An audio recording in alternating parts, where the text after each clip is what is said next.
Shalom, apa kabar semua? Boleh tepuk tangan buat teman-teman kita di Praise and Worship yang luar biasa dipakai Tuhan secara dahsyat. Nama saya Adon Saptowo. Terima kasih untuk kesempatan yang diberikan. Saya bersyukur ini pertama kali sebuah anugerah besar.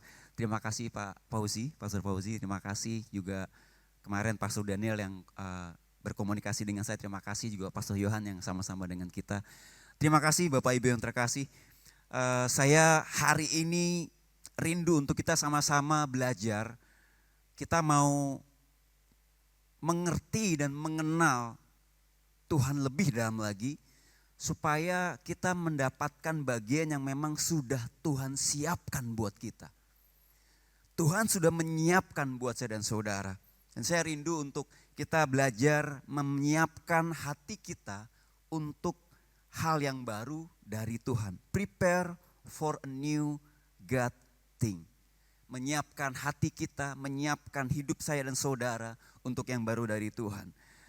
Yesaya 43, 18 sampai 19 mengatakan, firman-Nya, janganlah ingat-ingat hal-hal yang dahulu dan janganlah perhatikan hal-hal yang dari zaman purbakala.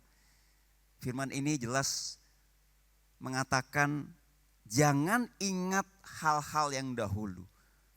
Ini sebuah syarat, sebuah kalimat yang Tuhan tuliskan buat saya dan saudara untuk kita mendapatkan janji Tuhan pada ayat berikutnya. Jadi kalau kita membaca firman Tuhan, kita sebagai murid Kristus, saya percaya kita semua adalah murid Kristus. Kita mau belajar untuk mengerti, membaca firman Tuhan tidak hanya satu potong, tapi keseluruhan ayat kita membaca dan mengertinya. Nah di ayat berikutnya dikatakan, lihat aku hendak membuat sesuatu yang baru. Amin. Ini janji Tuhan buat setiap saya dan saudara. Lihat aku hendak membuat sesuatu yang baru yang sekarang sudah tumbuh. Belumkah kamu mengetahuinya? Ya, kata Tuhan. Aku hendak membuat jalan di padang gurun dan sungai-sungai di padang belantara. Janji Tuhan buat setiap saya dan saudara, Dia hendak membuat sesuatu yang baru. Dan Tuhan katakan, di kitab penutup, kitab Wahyu, Tuhan katakan, aku menjadikan semuanya baru. Waktu di atas kayu salib Tuhan katakan it is finished, itu berarti semua sudah Tuhan selesaikan. Tuhan katakan di sini aku hendak membuat jalan di padang gurun dan sungai-sungai di padang belantara. Konteks firman Tuhan ini pada perjanjian lama, membuat jalan di padang gurun itu sesuatu yang mustahil. Membuat sungai di padang belantara itu sesuatu yang mustahil. Kenapa Tuhan gunakan padang gurun dan padang belantara? Di padang gurun itu panas pada waktu siang, dingin pada waktu malam, jarang sekali orang bisa survive. Itu perjuangan sekali kalau ada di padang gurun. Di situ kita akan mengalami kehausan, kita mengalami kesendirian, kadang-kadang kita salah arah karena sangat sulit untuk bisa menentukan arah yang benar ketika kita berada di sebuah padang gurun. Kadang-kadang kita mengalami disorientasi. Makanya digunakan kata padang gurun karena setiap saya dan saudara mungkin pernah atau saat ini Tuhan ingin menjamah saya dan saudara ketika saya dan saudara saat ini ada dalam padang gurun rohani kehidupan kita. Di mana kita merasa ditinggalkan, di mana kita merasa sendirian, di mana kita merasa di mana pertolongan Tuhan, kita mempertanyakan Tuhan. Inilah padang gurun rohani saya dan saudara. Tetapi di tengah padang gurun saya dan saudara, Tuhan janjikan membuat jalan, membuat sebuah terobosan. Digunakan padang belantara sesuatu yang berantakan, yang tidak tertata, semak belukar. Tapi Tuhan katakan justru di tengah padang belantara kehidupan saya dan saudara, kita menata hidup kita sesuai kehendak kita, tentunya bukan karena kehendak Tuhan. Maka kehidupan kita kadang-kadang berantakan. Yang kita sudah tata, kita sudah rencanakan, itu bisa berantakan. Kehidupan rumah tangga saat ini mungkin mengalami sesuatu permasalahan dari keharmonisan. Anak-anak kita, mungkin pekerjaan kita, bahkan mungkin pelayanan kita atau kehidupan kita. Dan Tuhan janjikan, sungai di padang belantara kehidupan saya dan saudara. Berita baiknya adalah gini. Tuhan rindu membuat sesuatu yang baru dalam setiap hidup saya dan saudara. Maka firman Tuhan dalam Ratapan 3 ayat 22-23 ini kita sering mendengar dan membacanya, bahkan mendengar dalam sebuah pujian. Tak berkesudahan kasih setia Tuhan, tak habis-habisnya rahmatnya, selalu baru tiap pagi, besar kesetiaanmu. Kalau kita membaca firman Tuhan ini harusnya sebuah janji yang meneduhkan kita. Ini jaminan buat setiap kita anak-anak Tuhan bahwa Tuhan setiap hari, setiap pagi selalu menyiapkan yang baru untuk saya dan saudara. Penyertaan yang baru, pengharapan yang baru, kekuatan yang baru, tuntunan yang baru. Bahkan tidak sedikit banyak arahan yang baru, tujuan yang baru, new purpose and great purpose, tujuan yang baru dan tujuan yang besar itu Tuhan bisa perbaharui dan bisa dan saudara. Selalu ada pengharapan dan firman Tuhan ini luar biasa. Tak berkesudahan kasih setia Tuhan, gak pernah habis rahmatnya. Selalu baru setiap pagi. Permasalahannya gini, kita melihat salib Kristus dan di atas salib Tuhan katakan it is finished. Pertanyaannya, kalau saya belum mengalami terobosan sampai hari ini, kesalahan ada pada siapa? Kalau kita sudah berdoa tapi kita tidak mendengar jawaban Tuhan, Tuhan pasti menjawab doa kita. Bisa menggenapi, mengabulkan doa saya dan saudara, bisa menunda jawaban doa saya dan saudara, tapi juga Tuhan bisa katakan tidak karena Tuhan sudah menyiapkan yang lebih baik. Tapi kalau kita merasa ini Tuhan kok gak pernah jawab doa saya, kok tidak ada terobosan di dalam kehidupan rumah tangga saya, tidak ada terobosan dalam pekerjaan, dalam bisnis saya, dalam pelayanan saya, dalam apa yang saya lakukan. Bukankah firman Tuhan katakan kita ini seharusnya seperti tanaman yang ditanam di tepi aliran air yang menghasilkan buah pada musimnya dan tidak pernah layu daunnya. Apa saja yang kita perbuat, kata Tuhan, diperbuat oleh Yesus berhasil. Itu harusnya jadi bagian saya dan saudara. Nah, ketika kita tidak mengalami itu, harusnya ini menjadi introspeksi sebagai anak-anak Tuhan. Kesalahan itu bukan di sisi Tuhan, karena Tuhan mengatakan it is finished, semua sudah selesai. Berarti kesalahan itu ada pada saya dan saudara sebagai anak-anak Tuhan. Ada sesuatu yang harus kita perbaiki. Ada sesuatu bagian saya dan saudara yang perlu kita lakukan. Karena Tuhan sudah janjikan Dia berikan yang baru every morning, setiap pagi. Amin. Nah, saya rindu kita pulang dari tempat ini. Ada 3 hal yang Tuhan ingin kita perbaiki dan kita siapkan dalam hidup saya dan saudara. Prepare for a new, gating menyiapkan untuk menerima sesuatu yang baru dari Tuhan.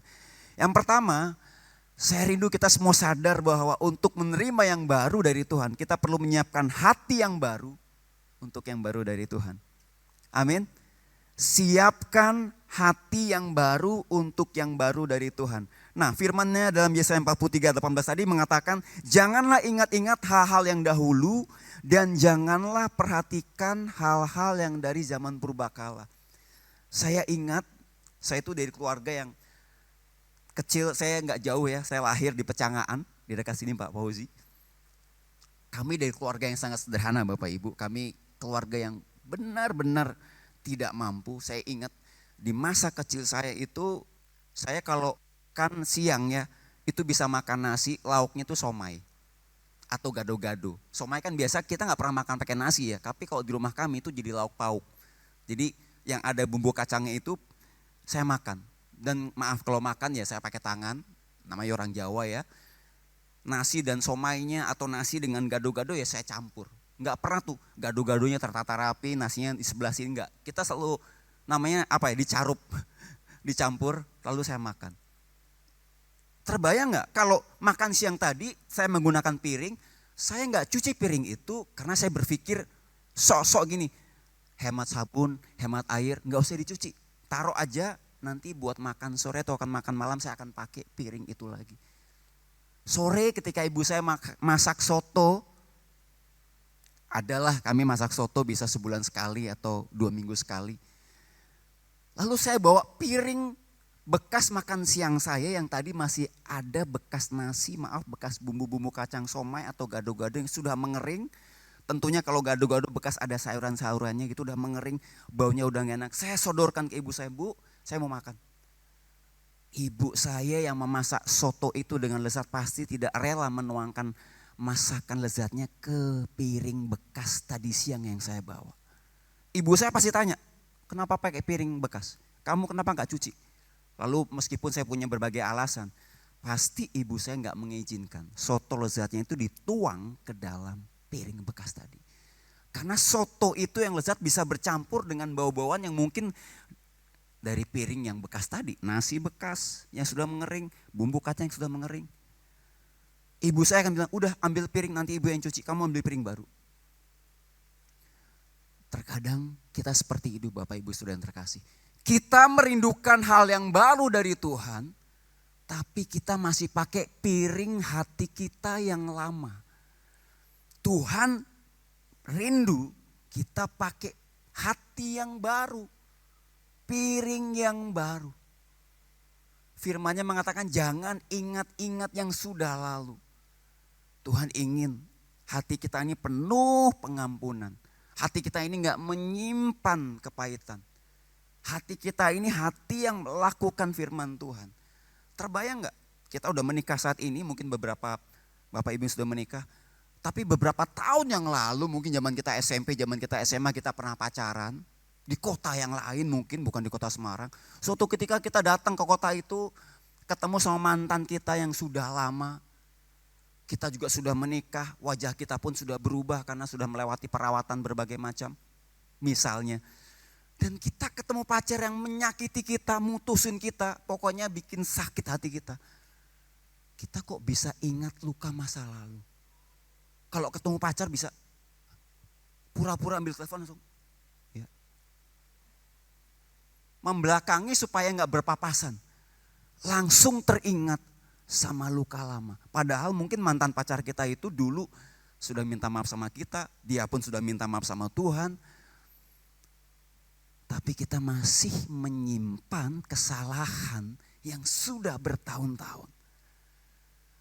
Tuhan ingin, bahkan kalau kita lihat teman-teman praise and worship, Tuhan katakan khusus untuk setiap kita yang mau datang untuk menyembah Tuhan, kalau ada sesuatu yang belum kita selesaikan, perdamaian dengan saudara kita atau dengan teman-teman kita, kata Tuhan, jangan bawa persembahanmu, selesaikan dulu masalahmu dengan saudaramu. Karena Tuhan gak akan menerima persembahan yang kita naikkan. Tuhan lebih melihat hati yang bersih, hati yang baru. Suami istri, bisa kita bertengkar lalu sebelum matahari terbenam kita masih lanjutkan sampai matahari terbenam, dibawa ke tempat tidur, paling kita menghadap ke kiri, menghadap ke kanan, utara, selatan, kita gak akan bisa tidur dengan nyenyak. Saya mengalami itu ketika saya bikin marah istri saya dan saya gak minta maaf, minta ampun. Saya namanya laki-laki ya, mau minum kopi malam juga saya bisa tidur Pak. Tapi istri saya gak bisa tidur. Pagi hari ketika bangun saya dikatakan gini, kamu tega, saya gak bisa tidur. Tuhan katakan, kita boleh diizinkan marah, tapi jangan sampai matahari terbenam. Karena janji Tuhan, Tuhan memberkati yang dikasihinya pada waktu tidur, pada waktu malam. Disitulah Tuhan tuh rindu. Esok harinya Tuhan katakan tadi, Dia akan memberikan sesuatu yang baru. Tapi kita masih menyimpan kesalahan orang. Hati kita masih hati yang lama. Hati kita masih menyimpan kesalahan kepahitan. Tuhan rindukan, siapkan hati yang baru. Itu baru satu untuk melakukan firman Tuhan. Lepaskan pengampunan. Pertanyaannya, gimana caranya saya bisa beli hati yang baru? Kalau ada anak-anak Tuhan yang bertanya itu, saya berikan firman Tuhan di Yeskiel 36 ayat 26.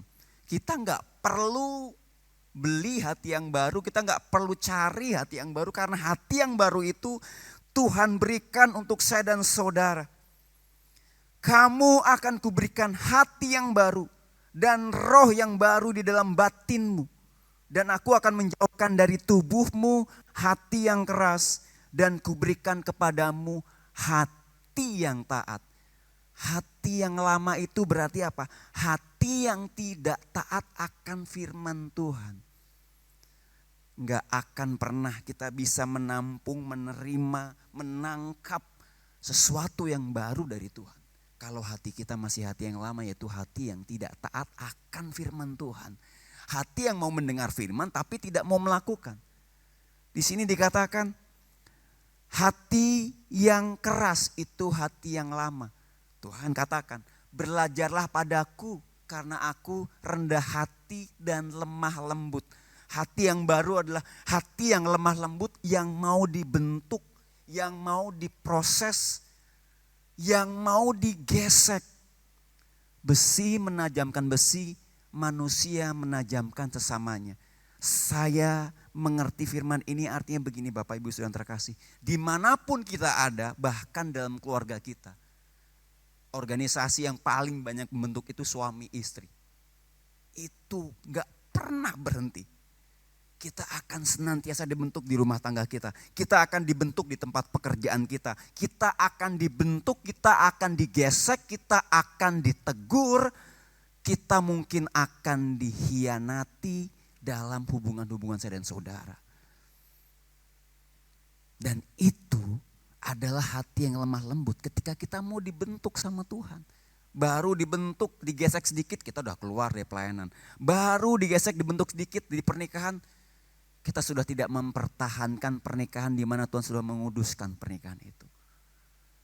Hati yang baru adalah hati yang taat dan hati yang lemah lembut. Amin. Hati yang mau melakukan firman Tuhan. Firman Tuhan mengatakan kepada saya dan saudara dalam Yeskiel 36:26 tadi. Mengartikan seperti ini. Mungkin bukan kondisi di luar yang Tuhan ubahkan. Tetapi mungkin hati kita yang Tuhan rindukan, hati yang baru untuk bisa meresponi segala sesuatu yang kita hadapi dengan respon lebih baik. Hati kitalah yang diperbarui. Salah kalau kita berdoa, Tuhan angkat masalah ini, Tuhan angkat badai ini, Tuhan angkat gesekan ini. Karena yang benar adalah seperti ini. Tuhan, apa yang perlu aku pelajari? Tuhan, apa yang perlu dibentuk dari hatiku lewat masalah ini, lewat kesulitan ini, lewat keluargaku ini. Tuhan rindu memperbarui hati saya dan saudara. Siapkan hati yang baru untuk menerima yang baru dari Tuhan. Hati yang baru itu Tuhan berikan pada saya dan saudara. Amin. Siapkan piring hati yang baru. Yang kedua, untuk kita menerima yang baru dari Tuhan, latih diri kita melihat dengan mata iman, bukan dengan mata jasmani. Karena kita adalah berjalan di dalam iman. Walk by faith, not by sight. Dalam terjemahan Amplified Bible dikatakan, listen carefully, I'm about to do a new thing. Now it will spring forth. Forth itu bertumbuh, bertunas, dia muncul dari yang tidak kelihatan. Kenapa digunakan kata tumbuh? Karena sebelumnya dia ada di dalam tanah. Makanya Tuhan mengatakan, belumkah kamu melihatnya? Kita sebagai manusia kalau melihat dengan mata jasmani, sebelum dia muncul keluar dari tanah, kita gak melihat apa-apa. Nah puji Tuhan, kami dipercayakan sama Tuhan untuk mengelola sebuah preschool, Pak Fauzi, di Cempaka Putih. Namanya Sunshine Montessori Preschool untuk anak-anak usia 1,5 sampai 6 tahun. Nah Januari kemarin mereka belajar tentang planting atau menanam. Jadi setiap anak-anak diberikan pot, tanah, dan benih kangkung. Setiap pot itu dinamai nama anak-anak. Kurang lebih ada 60 anak di sekolah kami. Dan mereka semua menanam. Dari usia yang 1,5 sampai 6 tahun mereka belajar menanam. Mereka belajar namanya life cycle of a seed. Siklus hidup dari benih. Nah saya bersyukur ada pelajaran ini. Dan ketika Tuhan mengatakan God is doing a new thing. Terkadang kita ini seperti anak-anak preschool di sekolah. Waktu mereka sudah tabur tanah, lalu taruh benih, lalu menaburi benih itu dengan tanah kembali, sehingga benih itu tidak terlihat lagi, tertutup dengan tanah, terkubur, tertanam di dalam tanah. Besok mereka datang, Bapak Ibu Saudara yang terkasih. Lalu mereka panggil guru-gurunya, ada Miss, mereka panggil Miss, Miss, kok pot saya belum kelihatan, belum tumbuh? Dengan cara mereka bertanya ya. Besoknya mereka datang lagi, Miss, kok belum tumbuh?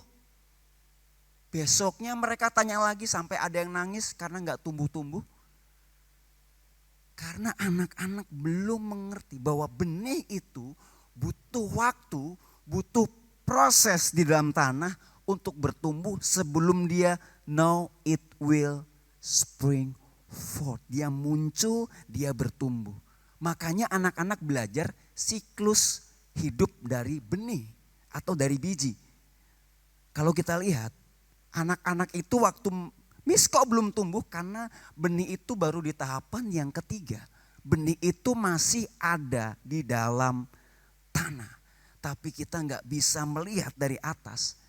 Guru-guru mengerti karena sudah mempelajari ini. Dan sudah berulang bertahun-tahun. Mereka sudah dewasa juga. Mereka tahu bahwa pasti tumbuh, tunggu aja. Nah kita kadang-kadang ketika menunggu sesuatu yang baru dari Tuhan, jawaban dari Tuhan atau pertolongan, pernyataan dari Tuhan, kita melihat dengan mata jasmani sepertinya Tuhan tidak melakukan apa-apa, Tuhan tidak bekerja apa-apa, padahal Tuhan sedang bekerja. Tuhan minta saya dan saudara melihat dengan mata iman. Kalau Tuhan sudah menjanjikannya, maka kita akan menerimanya. Firman Tuhan katakan, oleh bilur-bilur Yesus kita akan disembuhkan atau telah disembuhkan? Telah disembuhkan. Oleh bilur-bilur darah Yesus engkau telah disembuhkan. Sudah disembuhkan. Kita sudah menerimanya. Terkadang kita masih dalam pengobatan. Lihat dengan mata iman. Firman Tuhan katakan kita telah disembuhkan. Terima saja. Meskipun secara jasmani kita melihat, oh saya masih di treatment. Saya masih diobati. Saya kelihatannya belum sembuh. Terima dengan mata iman. Maka penggambaran dalam 2 Raja-Raja 6 ketika Elisa dan bujangnya itu mau ditangkap. 2 Raja-Raja 6 ayat 14-17. Ini akan membukakan mata hati kita. Seperti apa kita perlu melihat janji Tuhan, sesuatu yang baru yang sudah Tuhan siapkan buat saya dan saudara. Maka dikirimnyalah ke sana kuda serta kereta dan tentara yang besar. Sampailah mereka pada waktu malam, lalu mengepung kota itu. Ketika pelayan abdi Allah bangun pagi-pagi dan pergi keluar, ini abdinya melihat, ini bujangnya Elisa. Maka tampaklah suatu tentara dengan kuda dan kereta ada di sekeliling kota itu. Lalu berkatalah bujangnya itu kepadanya karena dia melihat pasukan yang mengepung. Celaka Tuanku, apakah yang akan kita perbuat? Melihat dengan mata jasmani.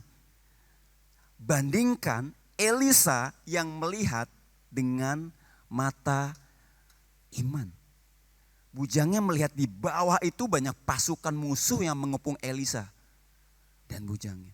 Tetapi dia tidak melihat bahwa Tuhan menyertai dengan mengirimkan pasukan bala tentara surga. Maka orang yang melihat dengan mata iman itu akan lebih tenang dan mengerti penyertaan Tuhan itu ya dan amin. Kata Elisa, jangan takut. Ini beda gak? Yang tadi panik, yang ini jangan takut. Sebab lebih banyak yang menyertai kita daripada yang menyertai mereka. Orang yang tahu bahwa Tuhan itu penyertaannya selalu ya, itu selalu tenang. Tidak pernah khawatir, tidak pernah takut. Meskipun dalam lembah kekelaman aku tidak takut bahaya karena tongkat dan gadamu itulah yang menghibur aku. Orang yang tahu janji Tuhan, orang yang melihat dengan mata iman. Dan sekarang Elisa mengerti kenapa bujangnya tidak melihat apa yang Tuhan lakukan untuk mereka. Maka doa Elisa, ya Tuhan, bukalah kiranya matanya supaya ia melihat. Maka Tuhan membuka mata bujang itu sehingga ia melihat. Tampaklah gunung itu penuh dengan kuda dan kereta berapi sekeliling Elisa. Amin. Kita harus melihat dengan mata iman. Tapi dunia mengajarkan, mana buktinya? Lihat dengan mata iman. Ini adalah pondasi kita, dasar iman kita kepada Tuhan, kepada setiap janji Tuhan. Iman adalah mempercayai Yesus seperti yang Alkitab katakan.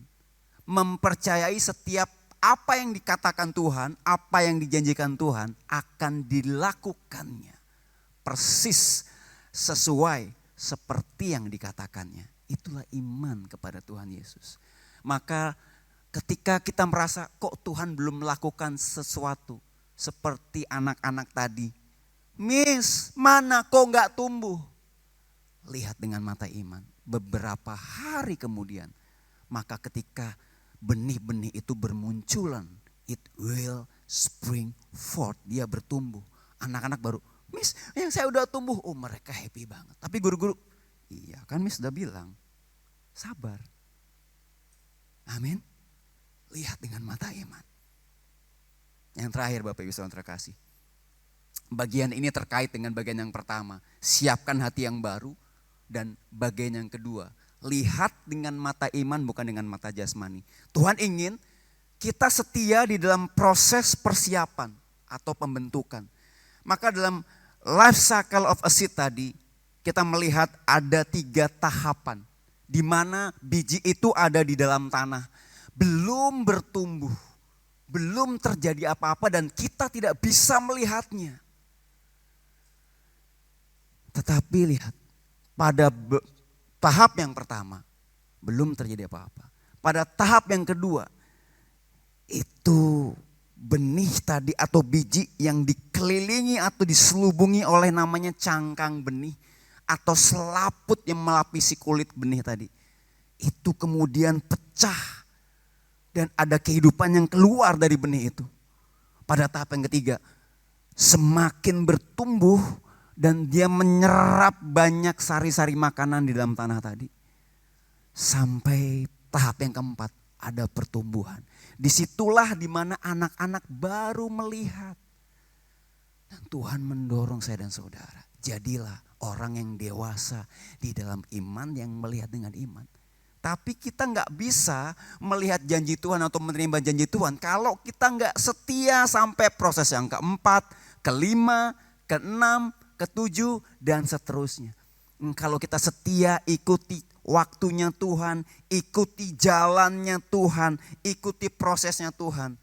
Maka kalau itu benih yang akan menjadi pohon yang besar, dia akan terus bertumbuh menjadi sebuah pohon yang besar, berakar ke dalam dan dia berbuah lebat. Tapi kadang-kadang kita gak setia dalam waktunya Tuhan. Kita gak setia dalam iman kita di dalam penantian. Dan kita berhenti mempercayai Tuhan. Kita kecewa sama Tuhan.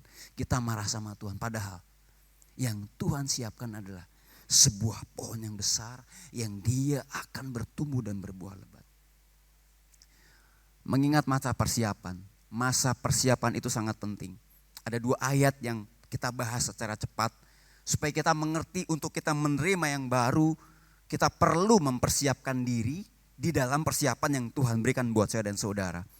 Efesus 2 ayat 10 mengatakan, karena kita ini buatan Allah diciptakan dalam Kristus Yesus untuk melakukan pekerjaan baik yang dipersiapkan Allah sebelumnya. Persiapan selalu sebelumnya. Teman-teman tadi present worship sebelum Bapak Ibu hadir, mereka sudah datang lebih dahulu, mungkin beberapa hari sebelumnya mereka juga sudah janji untuk persiapan sehingga dalam pelayanan tadi mereka bisa melayani kita dengan all out, dengan luar biasa pengurapan Tuhan nyata. Karena ada persiapan sebelumnya. Dan Tuhan ingin kita hidup di dalamnya. Ini ada persiapan yang Tuhan inginkan. Nah, dalam Yohanes 12 ayat 24 dikatakan, Aku berkata kepadamu, sesungguhnya jikalau biji gandum tidak jatuh ke dalam tanah dan mati, ia tetap satu biji saja. Tetapi jika ia mati, ia akan menghasilkan banyak buah. Seperti yang tadi kita lihat.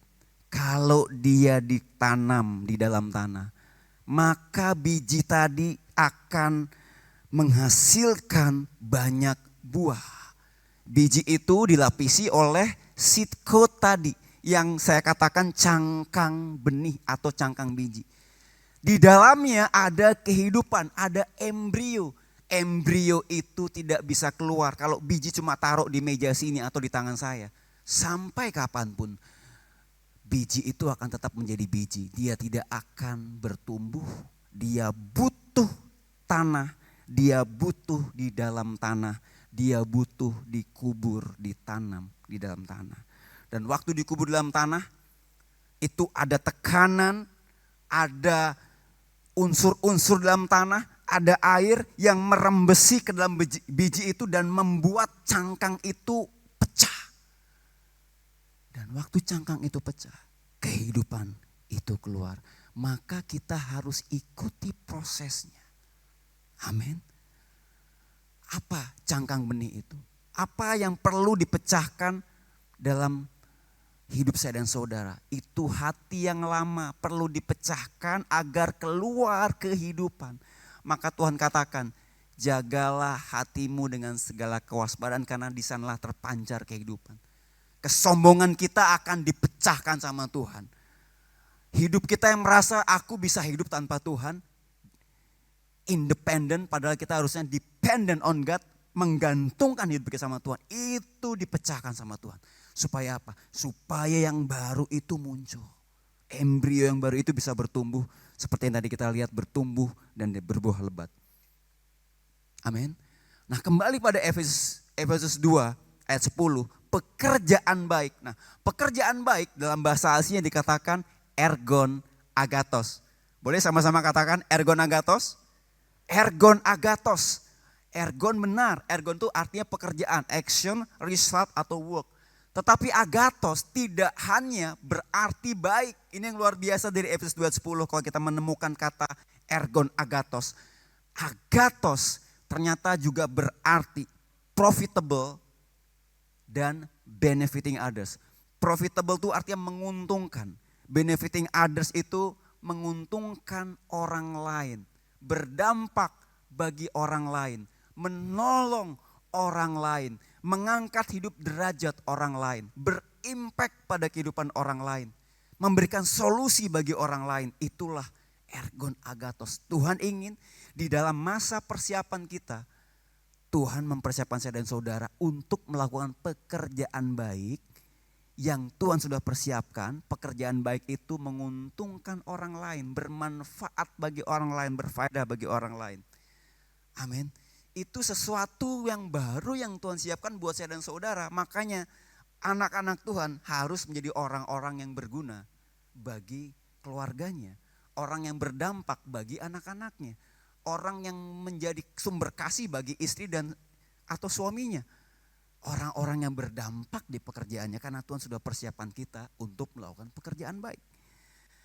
Tuhan ingin kita mengambil dalam proses yang sudah ditetapkannya. Maka Tuhan katakan tadi, hiduplah di dalamnya, itu berarti ada kesetiaan. Kita nggak lari ke kanan, nggak lari ke kiri ketika Tuhan sudah siapkan satu path, satu jalan untuk kita lewati di proses. Karena Tuhan sudah siapkan sesuatu yang baru untuk saya dan saudara. Kita harus setia sampai proses itu selesai.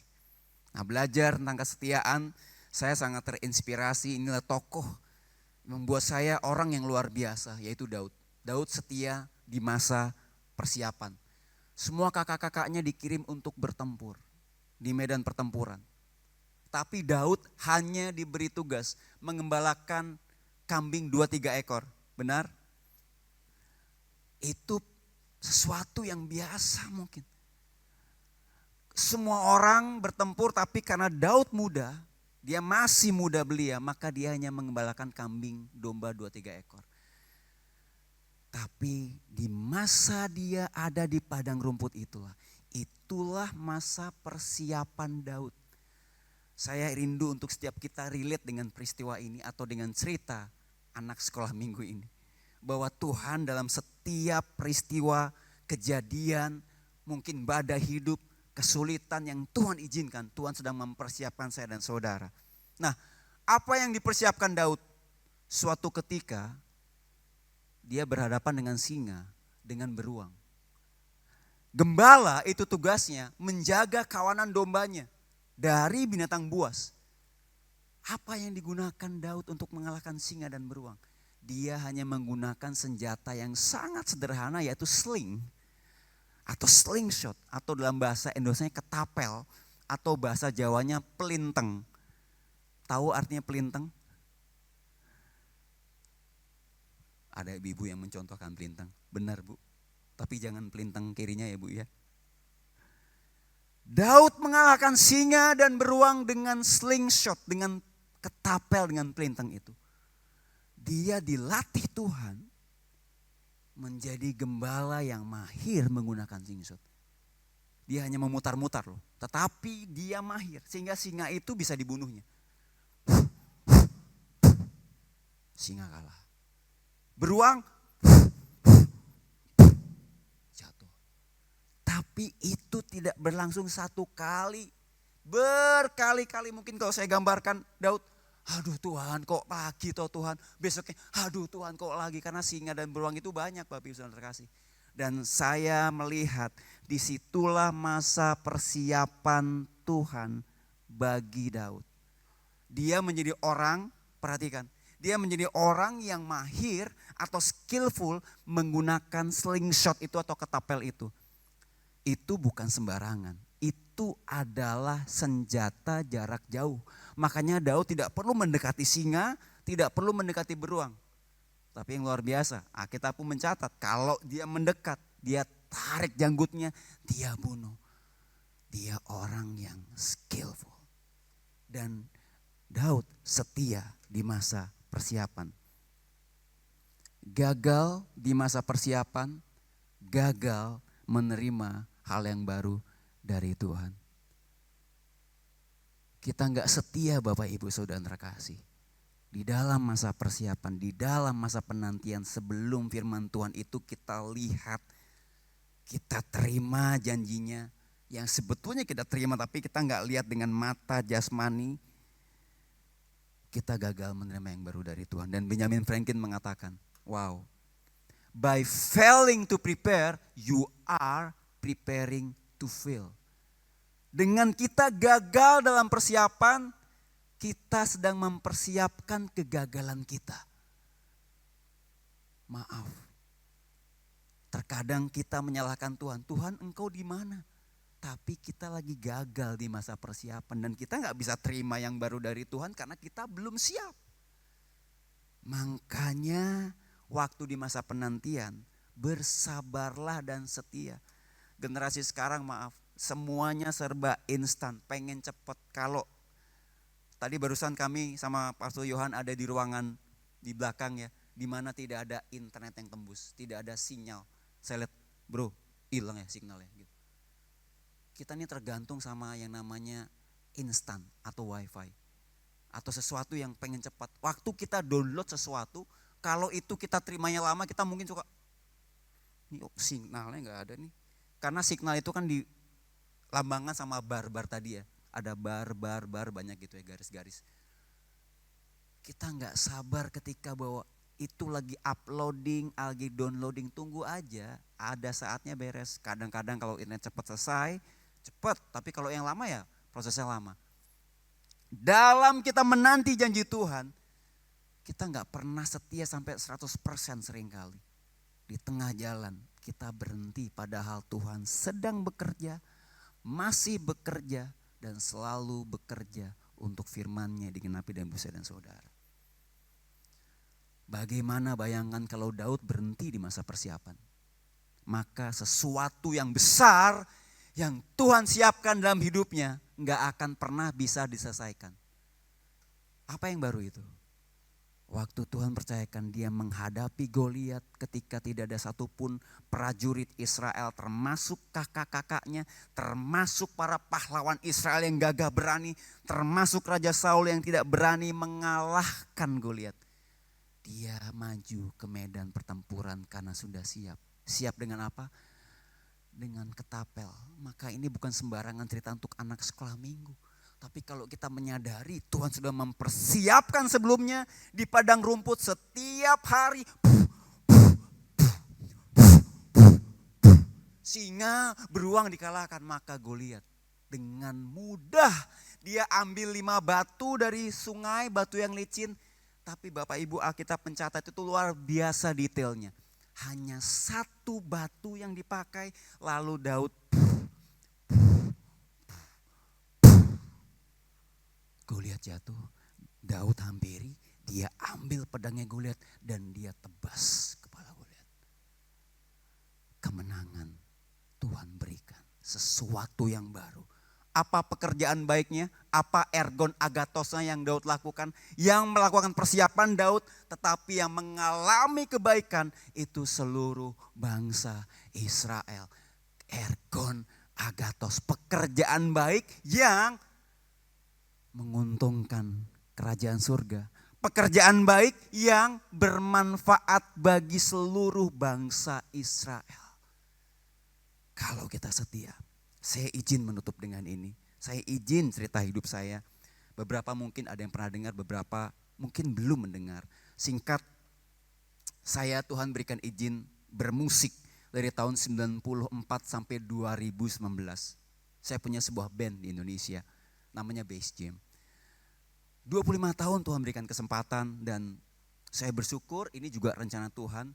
Sebelum tahun 94 itu saya sudah melayani Tuhan sebagai guru sekolah minggu dari tahun 91. Jadi saya memang bertumbuh dalam pelayanan. Dan tahun 94 sampai 2019 itu adalah masa-masa di mana saya bersyukur Tuhan izinkan saya ada di dunia bermusik. Tuhan berikan talenta bermusik, pita suara yang tinggi melengking, Bapak Ibu Saudara terkasih. Nah kalau saya nyanyi seperti ini, karena saya selalu pengen memberikan all out. Seperti gak ada hari esok, baik itu melayani sekolah minggu, perform sama band saya dari kota ke kota, praise and worship, saya selalu Tuhan ini kesempatan yang terbaik, ini anugerah-Mu, berikan kekuatan. Urapi saya Tuhan untuk saya melakukan tugas ini dengan sebaik mungkin. Tahun 2017 saya didiagnosa tulang saya ini kiri kanan saya nggak bisa tekuk lutut waktu itu. Jadi ketika ada di Pangkalan Bun, ketika lagi mission trip, saya nggak bisa jongkok seperti ini waktu itu. Jadi setelah makan terus mau ke toilet di belakang saya nggak bisa jongkok. Dokter mengatakan di Jakarta saya mengalami pengapuran dini, Bapak Ibu Saudara terkasih. Nama statusnya memang belum osteoporosis, namanya osteopenia, kepadatan tulang yang rendah. Dari situ dokter minta untuk saya di treatment, tapi saya nggak langsung iyakan, saya terbang ke Kuala Lumpur untuk ambil second opinion. Dan di sana dokter juga mengatakan sama, kamu perlu di treatment. Treatmentnya apa? Saya perlu di treatment, diinjek ke dalam darah saya setiap 3 bulan.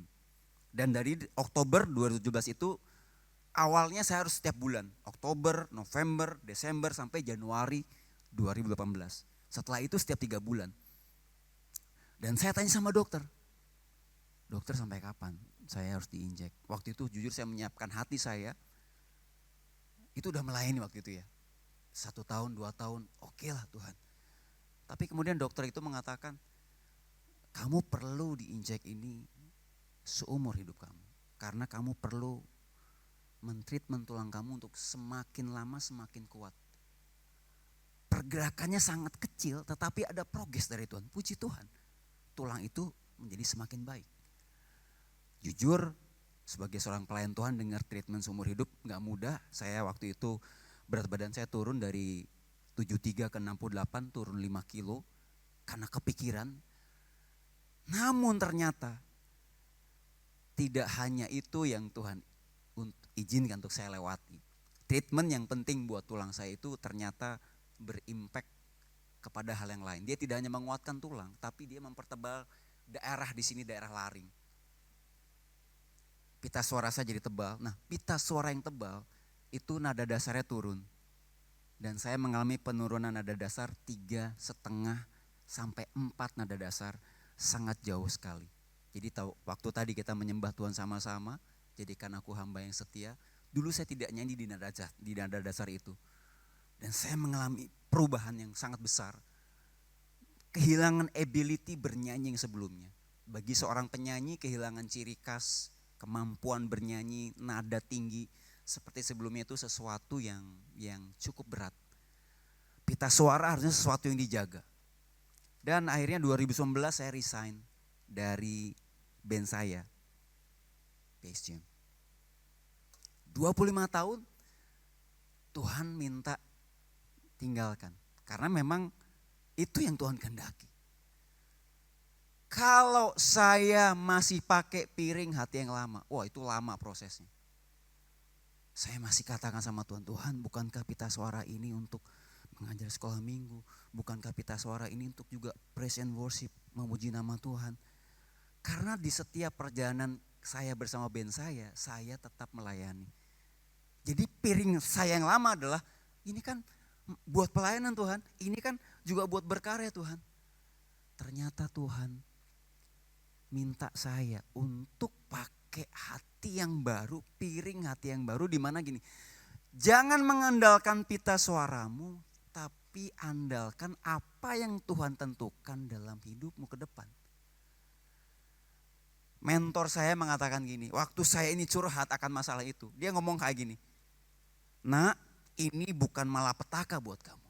Pita suaramu hilang, pita suaramu berubah, ini bukan malapetaka. Tapi nikmatilah ketidaknikmatan ini senikmat-nikmatnya. Susah banget gak tuh? Nikmatilah ketidaknikmatan ini senikmat-nikmatnya. Jangan terburu-buru, dia ngomong gini, jelas saya masih rekam di voice note saya. 2018 dia telepon saya ketika saya curhat, bahkan saya waktu itu gak bisa bicara karena harus vocal rest untuk puasa bicara, puasa nyanyi selama 3 bulan. Jadi yang curhat istri saya mewakili saya, tapi saya rekam. Jangan terburu-buru pengen tahu hasilnya. Ikuti saja apa rencana Tuhan. Bapak Ibu yang terkasih, kalau saya masih pakai piring hati saya yang lama, my way, satu, Tuhan sembuhkan saya. Tuhan kembalikan pita suara saya. Saya bisa melayani ini, saya masih bisa berkarya ini, itu pakai piring hati lama, pikiran yang lama. Tapi saya sedang tidak berkata seperti Tuhan Yesus, biarlah kehendakmu yang jadi, bukan kehendakku. Yang saya katakan, Tuhan ini kerinduanku, ini keinginanku. Tapi Tuhan minta saya pakai hati yang baru. Lihat dengan mata iman bahwa Tuhan sudah menyiapkan sesuatu yang baru. Dan setia di dalam prosesnya. Maka kalau saya ikuti cara saya, Bapak Ibu yang terkasih, setiap kita ikuti cara kita, kehendak kita, pasti no exit. Tapi waktu kita ikuti caranya Tuhan, itu pasti ada sesuatu yang baru. Lalu pertanyaan buat saya deh, Tuhan pita suara saya seperti ini, apa yang harus saya lakukan? Waktu itu 2015 istri saya sudah mengelola sebuah sekolah Pak Fauzi, yang tadi saya katakan Sansan Montessori Preschool. Waktu 2019 ketika saya keluar dari Bass Jam, saya tahu, musim yang baru, sesuatu yang baru itu adalah edukasi. Semangat Bapak Ibu, dari Oktober 2019 semangat dalam dunia pendidikan.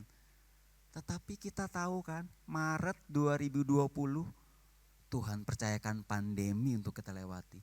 Semua sekolah jadi online, perguruan tinggi, SMA, SMP, SD, bahkan ibadah kita jadi online. Bayangkan anak-anak 1,5 sampai 6 tahun harus belajar secara online. Dan kami itu adalah sekolah Montessori, di mana metode Montessori itu anak-anak harus belajar dengan alat-alat Montessori. Aparatus Montessori yang ada di sekolah, mereka gunakan bersama-sama, bergantian, sesuai dengan usia mereka belajar di situ. Dan waktu online, mereka tetap harus pakai alat karena pakai metode Montessori. Pertanyaan saya, Tuhan, ini musim yang baru, tapi kok berat seperti ini? Dan sepertinya nggak ada jalan. Saya seperti diperhadapkan kepada waktu bangsa Israel ada di perbatasan pantai dan lautan. Dan mereka minta, balikkan saja kami ke Mesir, kami bisa hidup di sana. Tapi Tuhan katakan, sesuatu yang baru aku akan buat jalan di padang gurun dan sungai di padang belantara. Tuhan sudah persiapkan saya dan saudara untuk sesuatu yang baru. Amin. Apa yang dipersiapkan Tuhan? Ternyata Dia tidak berikan hanya 1 talenta. Saya ingat waktu saya dalam titik terendah itu. Saya tahu Tuhan gak akan tinggalkan saya. Saya tahu Tuhan sertai saya, bahkan Dia berikan sebuah kreativitas. Tuhan katakan gini, kamu buat alat-alat Montessori dengan materi yang lebih murah. Kamu replikasikan, kamu duplikasikan, kirimkan kepada setiap anak-anak yang online. Bapak Ibu saudara terkasih, akhirnya alat Montessori itu saya buat.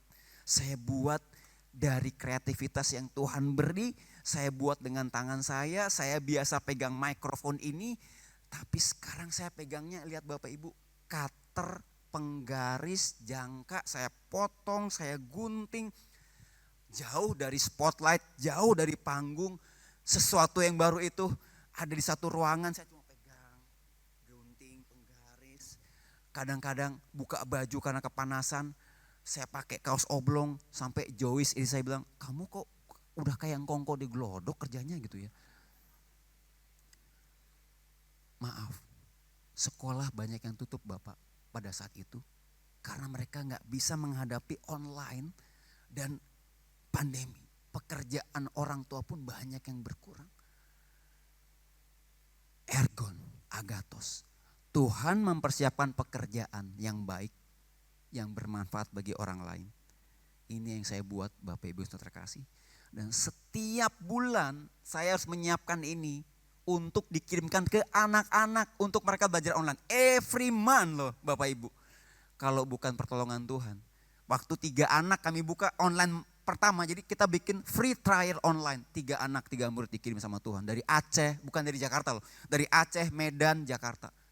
Berikutnya 5 anak Tuhan tambahkan. Tambah 7 anak, 15, 20, 35. Wow, itu jadi kang glodok beneran tuh, saya potong-potong gini, saya potong-potong. Sampai tiap bulan Joyce itu istri saya yang menuliskan kurikulum selalu berbeda. Jadi butuh home learning kit seperti ini yang berbeda setiap bulan. 70 anak, 80 anak sampai 107 anak-anak yang tersebar di Indonesia ikut online learning di sekolah kami. 1 anak tinggal di Singapura, 1 anak tinggal di Brisbane, Australia. Saya baru sadar, Tuhan, pita suara saya terpenjara. Saya gak mampu apa-apa. Tapi ternyata Tuhan siapkan sesuatu yang baru. Saya baru ingat, dulu waktu saya ngajar sekolah minggu, saya selalu menyiapkan material sekolah minggu tuh belum gampang kita cari di internet, tinggal di print. Saya buat sendiri, saya gambar sendiri, saya gunting-gunting sendiri. Dan Joyce itu dulu kalau kami pendekatan itu belum ada email, belum ada WhatsApp ya. Jadi tulis surat cinta itu saya hias sedemikian rupa jadi mahakarya surat cinta yang paling indah. Saya hias, saya ukir, saya taburi pasir, saya gambar-gambar. Ternyata Tuhan menyiapkan saya sejak lama untuk yang baru ini. Pengkhotbah 9 ayat 10. Segala sesuatu yang dijumpai tanganmu untuk dikerjakan, kerjakanlah itu sekuat tenaga. Ini firman Tuhan buat saya dan saudara. Tuhan gak pernah tinggalkan saya dan saudara. Di tangan saya dan saudara pasti dipercayakan sesuatu. Dalam hidup saya dan saudara ada benih kehidupan yang dipercayakan. Ayat berikutnya. Karena tak ada pekerjaan, pertimbangan, pengetahuan dan hikmat dalam dunia orang mati. Kemana engkau akan pergi? Firman ini berkata, kalau sekarang kita masih hidup, apa yang dipercayakan di tanganmu dalam hidupmu, itu keluargamu, pekerjaanmu, pelayananmu, bisnismu, pemuridan yang kau lakukan, mungkin cuma 1 murid, 2 murid, kerjakanlah itu dengan sekuat tenaga. Karena kalau besok kita dipanggil Tuhan sudah gak ada kesempatan lagi.